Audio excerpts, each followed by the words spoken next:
spell today, just a helmets practice today. We'll go full pads tomorrow, shells on a Wednesday and Thursday, jerseys on Friday, and then performance Saturday. Have another scrimmage treated like preseason game 2. Thought today was really good. We got a lot of work on silent count with a bunch of noise. Obviously, we got 2 big games coming up in the second and third game that are on the road, and practice that situational mastery today. On the injury front, EA had his surgery today, went very successful, fixed a small torn meniscus, and usually that's about a 2 to 4 week process for rehab, so we'll see where that goes. With that, I'll answer any questions you got. It was a good seeing Cam and Chuma get back in. Yeah, definitely. You know, Cam's just doing walkthroughs right now. He's getting close. And Chuma's back full force. So actually gave us a day to rest Austin Jackson, who had a little bit of an ankle coming out of Saturday. So we rested him today. Hopefully we'll get him back later in the week. But it's good to get Chuma back up and see Cam getting closer to full speed. Was nice. Where do you see the competition at left tackle right now? You know, I think right now I see really, you know, Austin Jackson and Clayton Bradley battling in that position. I will say Austin has done a really nice job early in this camp, and we'll see how it goes preseason game 2. The one thing great about Clayton is he can roll, as you saw in that scrimmage, back from left and right. He has that type of athleticism, which is a nice thing to have. Usually you're going to get some dings and you'll be able to roll him back and forth if needed. The other guy that keeps on showing up too that had a good scrimmage was Jalen McKenzie. Really his progression from year 1 to now, you can see him trimmed up, you can see him becoming a pretty good athlete, and it's been nice. Those 4 tackles have done a nice job in early camp. Did you feel like there was anything that popped off the film for the scrimmage that you didn't notice? Yeah, I thought the pitching and catching was ahead of schedule. You know, usually you get in that first scrimmage and you're hoping that you know the accuracy comes involved when you get live bullets, and I thought all 3 quarterbacks on the day did a nice job at distributing the ball and with accuracy and getting the ball out. You know, that was probably the thing that jumped out at me the most, is just the being able to complete the ball very successfully.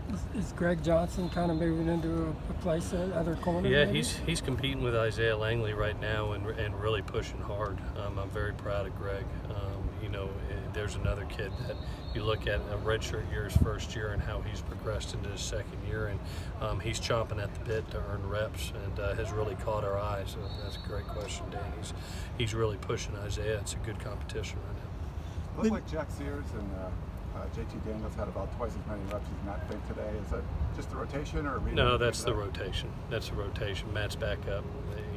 JT's back up. They go in a circle, so it's just based on the day, who goes first, second, and third. So has nothing else to do with it. Well, we've seen some kind of incredible plays between JT and Amon-Ra, and I wondered, given their connection, do you see JT ever like forcing that to him, or is that just the play? It was actually I was actually more impressed by him not forcing the ball the other day. You saw him distribute the ball around, actually hitting the tight end a couple times. Yeah. You know, and I really like the fact that he's not leaning on him.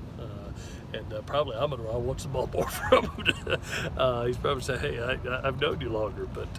But part of being a quarterback is taking what the defense gives you and being able to distribute to multiple receivers. And I think he's done a good job of that early in camp here. It's just not always looking that way, but taking what the defense gives him. How good can Amon-Ra be? Extremely good. He's a talented individual. He reminds you of the Woodies, the Marquises, the Nellies, the Jujus, those guys that just have, there's a physical and mental maturity about him, and at such a young age, a sense of urgency to be great, like those kids had. So he's really put a mark on this camp, and hopefully it will continue.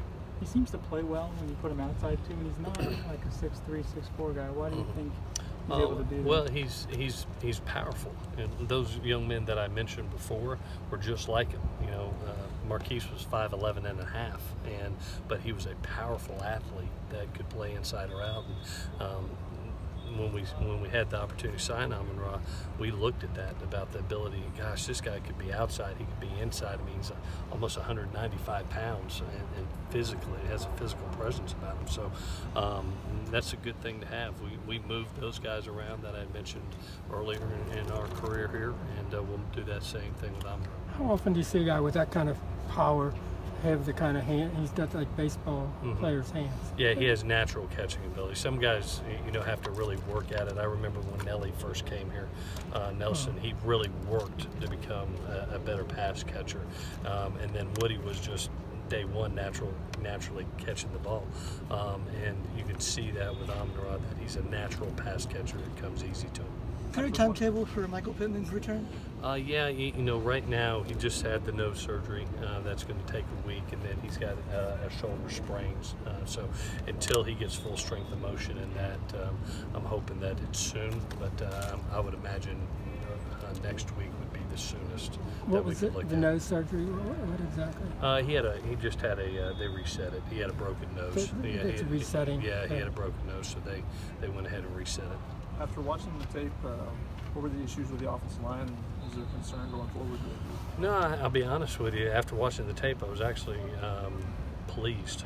We had two physical beats, but really, to be honest with you, I was talking to the quarterbacks about getting the ball out quicker. There were several times that the ball was just being held too long. I commended Matt Fink in the 2-minute drive that, he had a second down where all of a sudden it wasn't there and he threw the ball away, and it was the first time all day. The other times they had held the ball and took sacks, and that's one of the things as they progress in their maturity, that not every play is going to be a home run. Live to fight another day. Either pull the ball down and run with it with your athleticism, or throw it away. So that's part of the maturity that comes with a training camp is it's not 7-on-7 out there. We have to be able to get rid of it. But there was 3 or 4 of those sacks that were really, I'm harder on the quarterbacks than anybody, but I thought were quarterbacks not getting rid of the ball. That wasn't a problem for JT.